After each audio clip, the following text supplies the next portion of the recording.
অন্নপূর্ণা যোজনা নিয়ে আমি তোমাদের সঙ্গে কিছু কথা বলবো আজকে। তো আগে তো যেটা লক্ষ্মী ভাণ্ডার ছিল সেটা তো এখন নাম পাল্টে অন্নপূর্ণা যোজনা হয়েছে। এ তো প্রত্যেক মহিলা ১,৫০০ টাকা করে পেত, আর সবার প্রথমে ৫০০ টাকা করে পেত, আর এখন হয়েছে ৩,০০০ টাকা। ওই নিয়ে তো অনেকে খুশি, আর অনেকে যারা খুশি না তাদের একটু কষ্ট হচ্ছে। কেন বলবো, আমার যখন ফার্স্ট দুদিন টাকা ঢোকেনি তখন আমারও ওরকম মনে হয়েছিল। তো মনের মধ্যে একটা টেনশন কাজ করেই থাকে যে টাকাটা ঢুকবে না ঢুকবে না। যেহেতু সবাইকে দেবে এটা কিন্তু বলেনি, কিছু জনকে বাদ দেবে। তো এখনো পর্যন্ত ২৬ লাখ মতো মহিলা বাদ পড়ে গেছে। তো সবার মনে একটাই চিন্তা ভাবনা ছিল যে আমার নামটা ঠিকঠাক আছে কি, আমি টাকা পাবো কি, এটাই হলো। তো আমাদের এখানে তো এরকম অনেক হচ্ছে, সবাই সবাইকে বলছে যে তোর ঢুকেছে তোর ঢুকেছে, মানে এই ২-৩ দিন ধরে শুধু মানে কার কি ঢুকেছে, কত ঢুকলো এটা নিয়েই আলোচনা হচ্ছে। বা কেউ ভুল ফর্ম ফিল আপ করেছে কি, কেউ কেউ অনলাইন করেছে কি, এগুলোই হচ্ছে।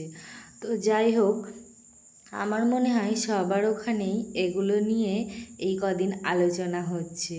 তো এর মধ্যে এইসব টেনশন করতে করতে বাড়ির কাজগুলো তো একদমই হচ্ছে না, শুধু তো এইসব গল্প নিয়েই সময় কেটে যাচ্ছে। তো আজকে আমি ছাদে গিয়ে তো তাড়াতাড়ি স্নান করে নিয়েছিলাম, আর তারপরে ভেবেছিলাম এক জায়গায় বেরাবো। তো ওটা তো আর হলো না, তাই ভাবলাম জলের বোতলগুলো ভরে নিই, ভরে ফ্রিজে দিয়ে দিই। যেহেতু আমাদের এখানে ঠান্ডা গরম দুটোই আছে।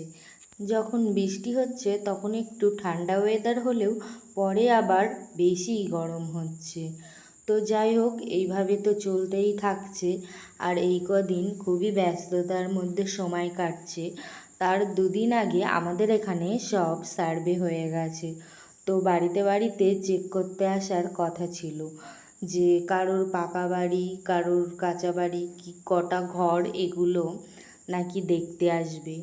তো দেখতে তো এসেছিল, কিন্তু এক জায়গাতে বসেছিল, সবাইকে ওখানে ডাক করিয়েছিল। আর ওটা করতে গিয়ে সেদিন তো আরও রান্নাবান্না হয়নি। তারপরে আমাদের এখানে তো ম্যাক্সিমাম লোকেরই টাকা ঢুকে গেছে। আর তোমাদের ওখানে কার কার টাকা ঢুকেছে আর কার কার টাকা ঢোকেনি একটু কমেন্ট করে বলো, কারণ এই অন্নপূর্ণা যোজনা নিয়ে অনেকে চিন্তায় আছে। আর যাদের টাকা ঢোকেনি তাদের ৭ তারিখ পর্যন্ত টাকা দেবে শুনছি, বলা হয়েছে। আর তারই মধ্যে অনেক বাছাই করে ভালো মন্দ দেখে নামগুলো বাদ দেওয়া হয়েছে।